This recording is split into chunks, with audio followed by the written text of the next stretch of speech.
talk to us about the ripple effect on investors' confidence on particularly the Nigerian capital market. Well, the capital market in Nigeria relatively strong. Till we had this government of restricting funds and withdrawal from the banks that went across, all strata of the society. That restricted funds that also had to go to the market. Nothing is wrong with the majority of the quoted companies. Their fundamentals are very, very strong. Right. So the only problem that we've seen dropping their share prices, they have to do with government policies, what you call external factors. These are the things that affect those companies. Like those of them in manufacturing businesses, they cannot source their forex very well. They cannot get diesel to run their engines. Those are some of the things affecting quoted companies in the market. And the banks generally, the trouble that we had in the last 3 months, generally move into the banking industry. So when they said they didn't get supplies of funds from the CBN, at a point to protect their institutions, they had to close, their doors to customers. Till now, I don't think that they are able to, save the interests of majority of their customers very well. So what the companies are having, the problem basically not being generated by those companies. I think it is the government that we need to blame. Government policies, seem to be the one that have produced these negative effects. And it will take some time before we see stabilization. For me, I think that we are going to wait till May when we have a new administration before we see stability. Then that new administration may be able to design whatever policies you want to do in different sectors. Yes, that's, I say for me. For you, based on the way you see it, I look at it. Because Nigerians actually want something that will be done, pronto. But then, just like what Mokhtar said, but you know that the economic problems are not always solved, in the immediate term. Absolutely, absolutely. You design the policy before you see the effects of it. It takes some months, for you to see the effects. Yes. Yeah. So he said something like. The Nigerian Central Bank is okay, but the regulators are actually the banking system he was talking about. Absolutely. But so how do you think the actions of the regulators and policymakers impacted investors' confidence in the wake of the SVB collapse?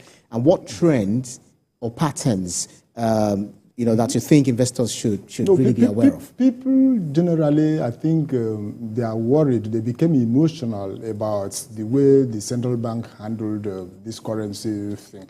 And they have accused some people in that institution of maybe even moving into political, arena, that's playing politics. So that is a question that they need to answer at a different level. But as far as I know, I want to believe, like Mukhtar said, that the financial institutions individually and as an industry, very, very strong. Right, so the current problem of cash crunch, they were not caused, by individual bank. It's an industry thing arising from government policy. And so it is the government that will also design a policy and follow up that will stabilize thing. So it has started.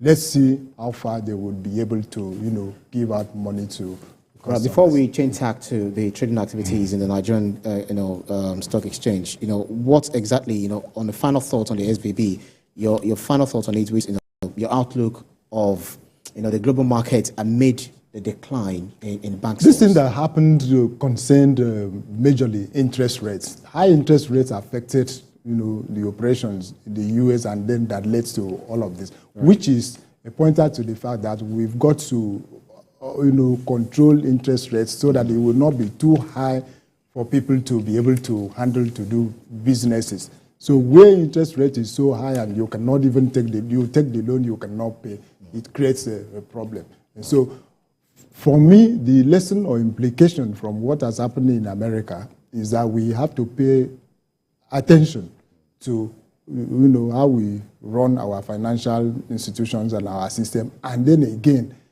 policies that will affect individuals and investment.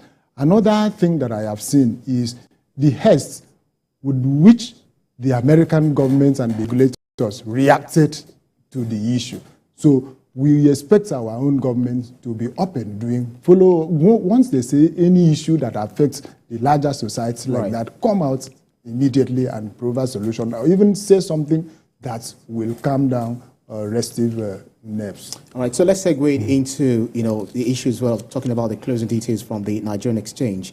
Ekop, take us through the today's trading and activities at the Nigerian stock market today is down. This is the third day. It is very, very high today, almost half of a percentage point, 0.43%. Wow. And since Monday, we've been trading in red. And so Monday, Tuesday, and today, midweek Wednesday.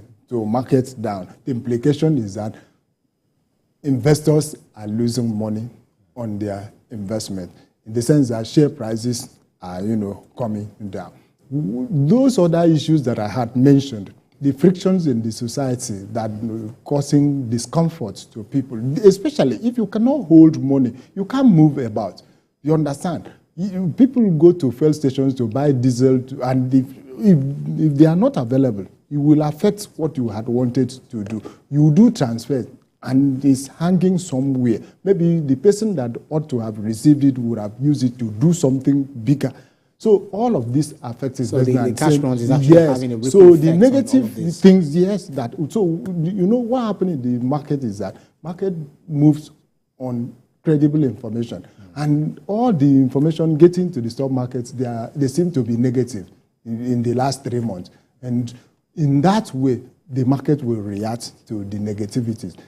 Just as if we had very good policies and everybody happy taking money to the market, you would have seen the market growing. And that's where always emotions and all of that. In green continuously. So as it is, these 2 days remaining, I still believe that we will trade in red. Very quickly, Ekop, because of our time, so who are the gainers and the losers, in this regard? It doesn't really matter now the level of gaining, because marginal. You talk about NGS Group, Chams, and then Japogo. The gaining thing for each company now doesn't matter. Absolutely. But stabilizing the market, stabilizing the economy, stabilizing the entire industry. Absolutely. By bringing out good policies. Right. Because of our time, thank you so much, TVC News Markets Editor Effiong. It's a pleasure. Thank you. Thank you.